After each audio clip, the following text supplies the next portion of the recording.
furthest point, as our destination and yonder still, as our destinations are yonder still, but the limits is imminent. So what is imperceptible to our eyes and ears and undetectable by our scientific instruments, the Hubble telescope, and what is inconceivable by the regions of our brains, fall in the realm which the Quran calls ghaib, the unseen. So belief in the unseen is a fundamental tenet of Islam.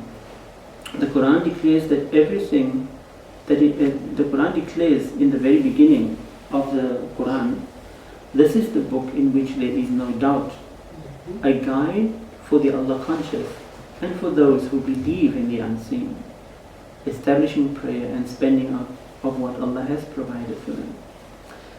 So ghaib means something that cannot be perceived by man, howsoever he tries.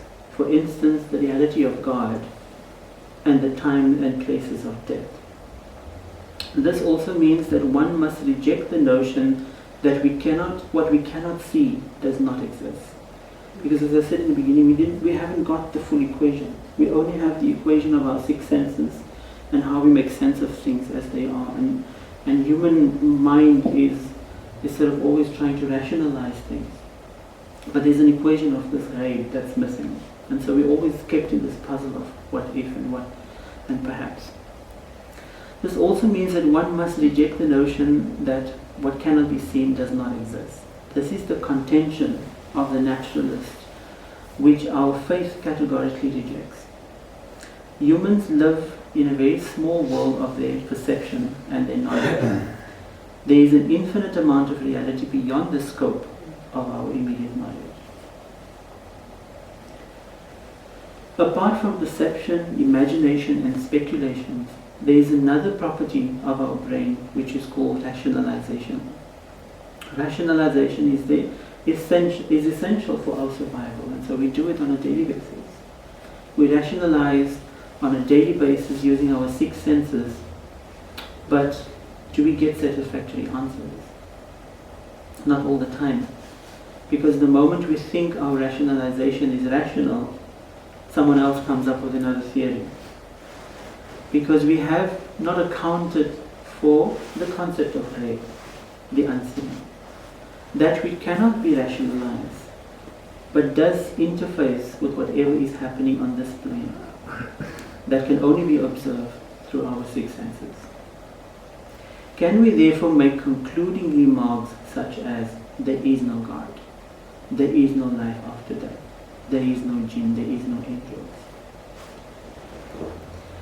Human life is the coming together of some elements in a unique order and harmony, and the death is a reversal of that process. Life is order and death seems to be the disorder of all of that.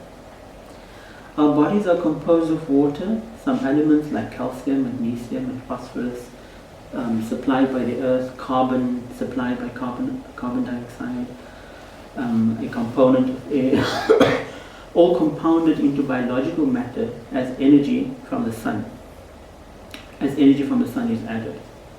So, they were not far off when they said that we were made from water, because the Quran also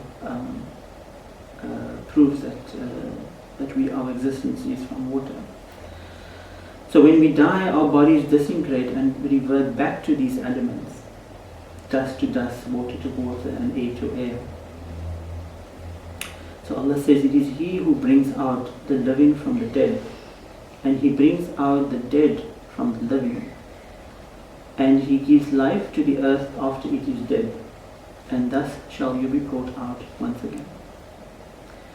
منها خلقناكم وفيها نعيدكم ومنها نخرجكم تارة أخرى. From the earth did we create you, and into it shall we return you, and from it shall be brought you once again.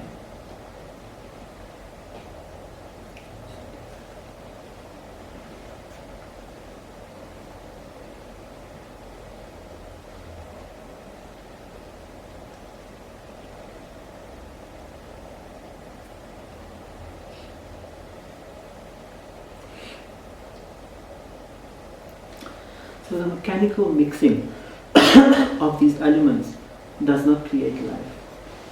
What makes life happen is another mysterious element which is called ruh, or the spirit. But is the ruh a common element like dust and air? The answer is no, because water can go back to water, air can mix back with air, dust can mix back with dust.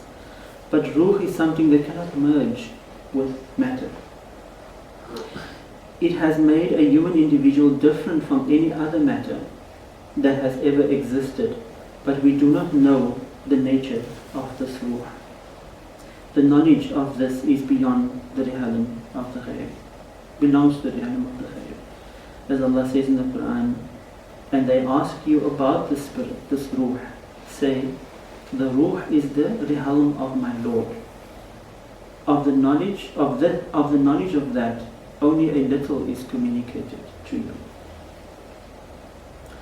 As human beings, we will continue to speculate about life and death. And because we have not been given the full knowledge of the unseen, we cannot possibly make concluding statements about life and death.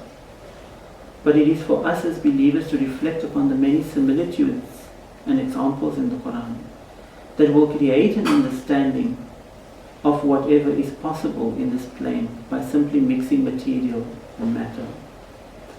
Sorry, I'm reading wrong here.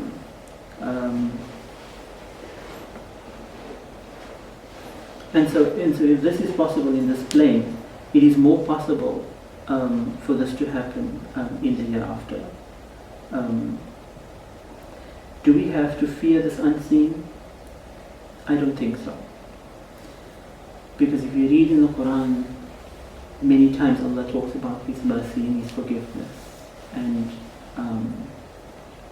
His way of bringing things to clarity eventually. So I don't think it's something that we need to fear. But we should be conscious of our Creator's might and His mercy, and that as long as we are good within ourselves and we have an understanding that we are one, and hence have the good of others at heart, then we would have already achieved to be under the shelter of Allah's mercy. اللهم انصر من نصر دين محمد اللهم انصر المجاهدين في كل مكان اللهم يسر ولا تؤسر اللهم تمم بالخير وأنت الكريم الميسر. Oh Allah, assist those who assist the cause of Muhammad. Oh Allah, assist all those who strive towards good in every place. Oh Allah, make things easy for us and remove difficulty. Oh Allah, complete us in goodness. Truly you are the most noble of those who provides assistance. إن الله وملائكته يصلون على النبي يا أيها الذين آمنوا صلوا عليه وسلموا تسليما اللهم صل على سيدنا محمد وعلى آل محمد وبارك وسلم. Truly Allah and the angel sends blessings and salutations on the Prophet Muhammad. So all you who believe, send greetings and salutations upon him. وآخر دعوانا أن الحمد لله رب العالمين. And the final word is that all praise and thanks is due to Allah, the authority over all creation. وَاتْلُ مَا أُوحِيَ إِلَيْكَ مِنَ الْكِتَابِ وَأَقِمِ الصَّلَاةَ إِنَّ الصَّلَاةَ تَنْهَى عَنِ الْفَحْشَاءِ وَالْمُنكَرِ وَلَذِكْرُ اللَّهِ أَكْبَرُ وَاللَّهُ يَعْلَمُ مَا تَفْعَلُونَ. So recite what has been revealed to you from this book by inspiration, and establish regular prayer. For prayer restrains from shameful deeds and unjust deeds. And remembrance of Allah is indeed the greatest, without doubt. And Allah knows the deeds that we all do. So let us stand and pray.